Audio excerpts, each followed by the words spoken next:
Queridos irmãos e irmãs, um dia depois do Natal, celebramos hoje outra grande festa solene.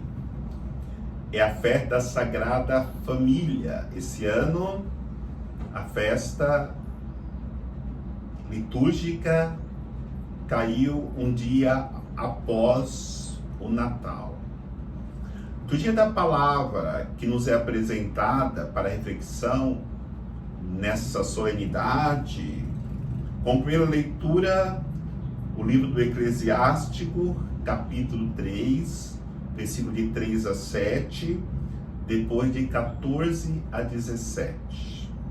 O salmo responsorial é o salmo 127. Como segunda leitura da carta de São Paulo aos Colossenses, capítulo 3, versículos de 12 a 21. O Evangelho é o Evangelho de São Lucas, capítulo 2, versículos de 22 a 40. Nós sabemos que todas as famílias estão chamadas a se tornarem exemplo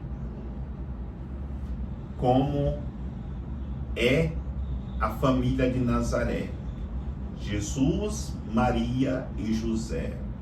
E como nós iremos conseguir esta graça de nos tornarmos uma família de Nazaré? Fazemos exatamente aquilo que a família de Nazaré fez para poder se tornar exemplo, que é ouvindo e colocando em prática a palavra de Deus, os ensinamentos, as leis, os preceitos. Já temos na primeira leitura do Eclesiástico este ensinamento. Aliás, o livro do Eclesiástico tem ensinamentos para todos os momentos, como por exemplo, como deve se portar o patrão, como deve se portar o empregado, como deve ser o relacionamento entre os amigos, as pessoas, como deve ser o procedimento diante de uma dificuldade que estamos passando na vida. Mas o texto de hoje fala diretamente da família, de maneira mais específica do relacionamento dos filhos para com os pais. E dentro desse ensinamento tem uma palavra que temos que meditá-la, porque esta palavra, para os filhos que obedecem, é uma palavra que pode conduzi-la a uma felicidade nesse mundo e, consequentemente, a salvação eterna. A palavra é honrá-la. Honrar pai e mãe. Mas como poderemos colocar essa palavra em prática honrando os nossos pais? O que é honrar os pais? A primeira honra que damos aos nossos pais é no momento que as pessoas começam a nos elogiar pela nossa conduta, pela nossa vida correta, porque eles percebem que as pessoas que vivem uma ética cristã, uma moral cristã, eles sabem que ali é fruto da educação dos pais. E quando acontece isso, os pais são honrados nos filhos. Por quê? Porque os filhos têm uma conduta cristã que faz com que as pessoas encontrem ali o verdadeiro sentido de viver o cristianismo, o verdadeiro sentido de honrar pai e mãe. O segundo momento de reflexão sobre honrar é no momento que nós cuidamos dos nossos pais nas suas necessidades. Nós sabemos que a idade chega, nós sabemos que as situações da vida, da necessidade de cuidar de saúde, de ajuda financeira, é uma realidade que precisamos sempre olhar para os nossos pais. Quando nós lavamos as nossas mãos na doença dos nossos pais idosos, não estamos honrando a eles. No momento que nós sabemos que estão passando necessidades financeiras, nós não ajudamos, nós não estamos honrando, porque diante da situação difícil, é muito fácil lavar as mãos e colocá-lo num asilo para não termos a responsabilidade. Não podemos fazer isso, porque estaremos desonrando os nossos pais e não estaremos assim agradando a Deus. Então é importante entendermos esta nossa responsabilidade. Do dia da palavra, continua nos ensinando na segunda leitura de hoje. E São Paulo fala algo muito interessante em relação a nos revestirmos de uma veste. Nós sabemos que a veste que a pessoa usa fala muito da vida dela. Quando eu coloco uma veste com clésima, todo mundo vai perceber que eu sou um religioso, um eclesiástico.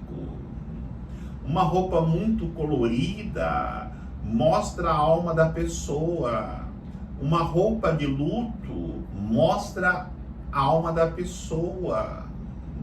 Então, a veste, ela fala muito do que aquela pessoa está vivendo, ou até mesmo, muitas vezes, aquilo que a pessoa é.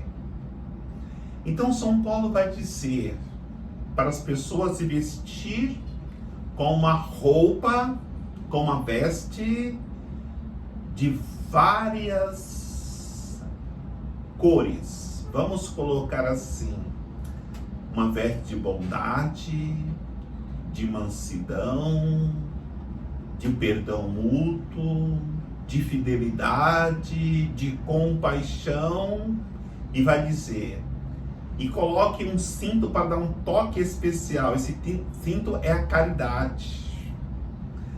Para que as nossas famílias, pai, mãe, filhos, possam ser exemplos, uma família de Nazaré, todos nós precisamos colocar essa veste da humildade, da bondade, da paciência, do perdão mútuo, da misericórdia, e colocar naquele cinto que vai dar um toque, que é a caridade.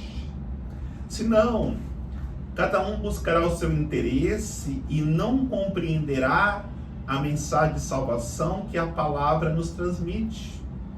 Olha que diz São Paulo: nas responsabilidades da esposa, nas responsabilidades do pai.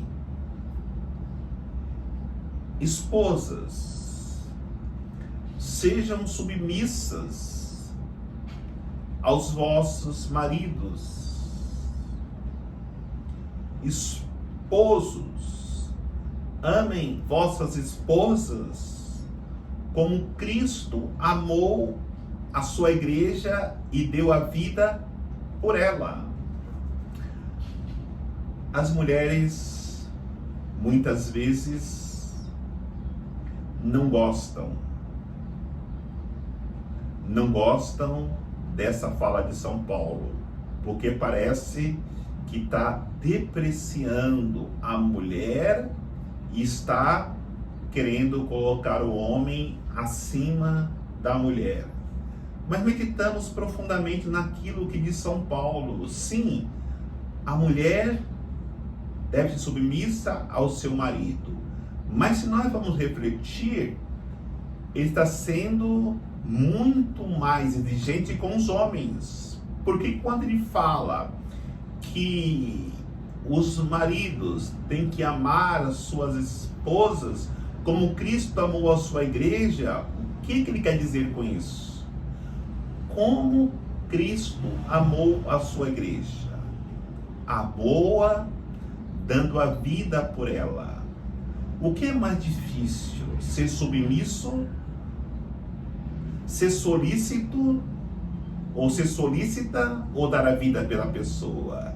Então, a responsabilidade do marido é bem maior do que ser apenas submisso.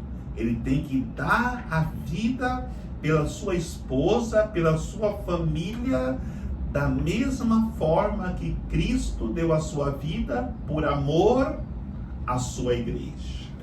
E aí poderemos no Evangelho refletir na família de Nazaré, que viveu profundamente esta realidade quando Cristo foi obediente aos seus pais, porque seus pais eram obedientes a Deus. E o Evangelho mostra esta obediência de Maria e José a Deus, porque vai dizer que eles subiram a Jerusalém. O povo judeu tinha 3 festas grandes que eles não podiam perder.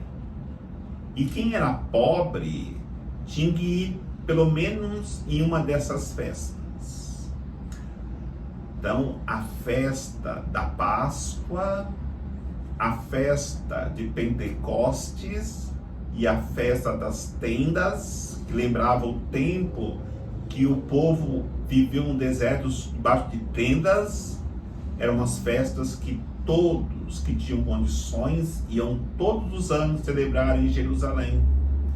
Mas Jesus e Maria eram pobres. Então, eles faziam todos os esforços para cumprir a lei, indo pelo menos em uma das festas. E hoje o Evangelho fala que eles obedeceram a Deus, subiram a Jerusalém para cumprir o preceito, segundo as suas condições de pobres, e fazer a vontade de Deus. E nessa festa Jesus se perde. Na verdade, eles acharam que Jesus havia se perdido, mas como nós sabemos, Jesus estava lá no templo, ensinando e aprendendo com os doutores da lei. A caravana volta, procuram Jesus entre os seus parentes, e 3 dias procuram Jesus e não encontram. Voltam para o templo para procurar Jesus, e lá encontra Jesus exatamente lá no templo, aprendendo e ensinando os doutores da lei. Esse menino era diferente, e a sua mãe, como o coração de qualquer mãe ficaria, ficou inquieto. Meu filho, o que nos fizestes? Estávamos à tua procura. E Jesus diz: não sabeis que eu devo ocupar das coisas do Pai? A partir dos 12 anos, os adolescentes já tinham a responsabilidade de viver profundamente a fé herdada do povo de Deus, da herança de Deus dos seus pais. E Jesus assim começava a demonstrar que ele veio para uma missão grandiosa, não para ficar limitado a uma família de sangue, mas para se expandir em uma família espiritual, se dar, se entregar por toda a humanidade. Mas o Evangelho diz que ele voltou para a casa dos seus pais e lhes era submissos, para que possamos entender que a submissão aos nossos pais é uma forma profunda de honrá-los, e quando somos submissos aos nossos pais, nós agradamos a Deus, que sempre nos abençoará, porque o quarto mandamento diz: honrar pai e mãe, para que sejas abençoados na terra.